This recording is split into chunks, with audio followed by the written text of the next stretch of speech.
ठेकेदार लोक दबाव आणते 100 फोन केले माझी जीव मार धमकी दिली पण मागे हटणार नाही जिथपर्यंत त्यातला ठेका रद्द होऊन नाही नवीन ठेकेदार नेमला जात नाही आदिवासी पण मागे हटणार. अनुदानित आश्रमशाळेतील बोगस विद्यार्थ्यांची खोटी हजेरी लावणाऱ्या शाळेवर कारवाई करण्यात यावी. जिल्हा स्तरावरील वसतिगृहातील मेस चालू करण्यात याव्यात. शासकीय आश्रमशाळेतील मुख्याध्यापक शिक्षक यांना कार्यालयीन निवासी राहणे बंधनकारक करावे अशा अनेक मागण्या घेऊन अखिल भारतीय आदिवासी विकास परिषदेच्या वतीने अमरावती शहरातील अप्पर आयुक्त आदिवासी विकास विभाग कार्यालयावर भव्य आंदोलन करण्यात आले आहे. या आंदोलनामध्ये अमरावतीसह अनेक जिल्ह्यातील विद्यार्थी सहभागी झाले होते. यामध्ये आंदोलनादरम्यान विद्यार्थी मोठ्या प्रमाणात आक्रमक झाल्याचे चित्र पाहायला मिळाले. तसेच काही काळ विद्यार्थी थेट रस्त्यावर बसून आंदोलन सुद्धा केले आणि लवकरात लवकर विद्यार्थ्यांच्या मागण्या पूर्ण कराव्यात अशी मागणी यावेळी करण्यात आली. ब्युरो रिपोर्ट एमबी न्यूज महाराष्ट्रातील बातमीपत्र अमरावती. या ठिकाणी हे सर्व जे सहकारी आहे अविनाश पंधरेवरती हे ठेकेदार लोक दबाव आणते 100 फोन केले माझी जीव मार धमकी दिली पण मागे हटणार नाही जिथपर्यंत त्यातला ठेका रद्द होऊन नाही नवीन ठेकेदार नेमला जात नाही आदिवासी पण मागे हटणार. माझ्यावर इकडं गुन्हा दाखल मी खोटा असेल तर मी सांगतो पोलीस बांधवांना पण आम्ही खरा हक्काच मागतो आमच्या व आम्हाला तुम्ही एकदा या पत्रकार बांधवांना तुम्ही आमच्या वसतिगृहात या एकदा तुम्ही बघा तुम्ही दाखवा न्यूज. अधिकारी आणि ठेकेदारांची मिलीभगत आहे. सर्वांना पर्सेंटेज टक्केवारी पोचतोय घरपोच पोचतोय सर्व खुश आहे. व आम्ही जर दूध पितो अंडे खातो फळं खातो तर आमची पोरा कशी आहे आणि हे AC मधले अधिकारी पाहा कसे ठेकेदार येतोय गळ्यात सोनं घालून अंगठ्या घालून कशाची कमी आहे म्हणजे जगायच नाही का आम्ही. आमचं वसतिगृह तिकडं जिल्ह्याच्या बाहेर बांधलं 5 किलोमीटर. कुठले विद्यार्थी आले ते पांढरकवळा वणी यवतमाळ वाशिम बुलढाणा अमरावती अकोला प्रत्येक प्रत्येक हॉस्टेलचे विद्यार्थी आहे आणि आमचे 10 15 वसतिगृहात विद्यार्थी आहे.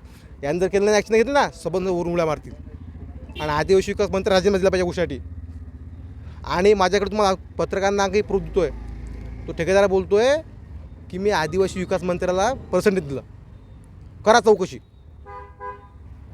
तुम्हाला सर्वांनी तुम्ही रेकॉर्डिंग आणि इथल्या ATCला 10% कमिशन भेटलेलं आहे.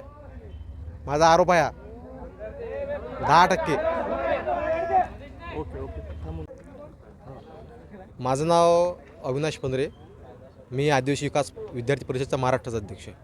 आज या ठिकाणी आम्ही ATC कार्यालयावरती जे आमच्या तालुका वसतिगृहामध्ये पोरांना जे जेवण मिळतं तालुकास्तरीय जे तिथे ठेका इथून पास होतो त्याच्यामध्ये इथल्या ठेकेदाराने पोरांना आमच्या विद्यार्थ्यांना जीवमार धमकी दिली आणि इथल्या सर्व अधिकाऱ्याला त्याचं सर्वांना हिस्सा पोचतो आहे पर्सेंटेज पोचतो आहे म्हणून आज आम्हाला इथपर्यंत त्याची गरज पडली.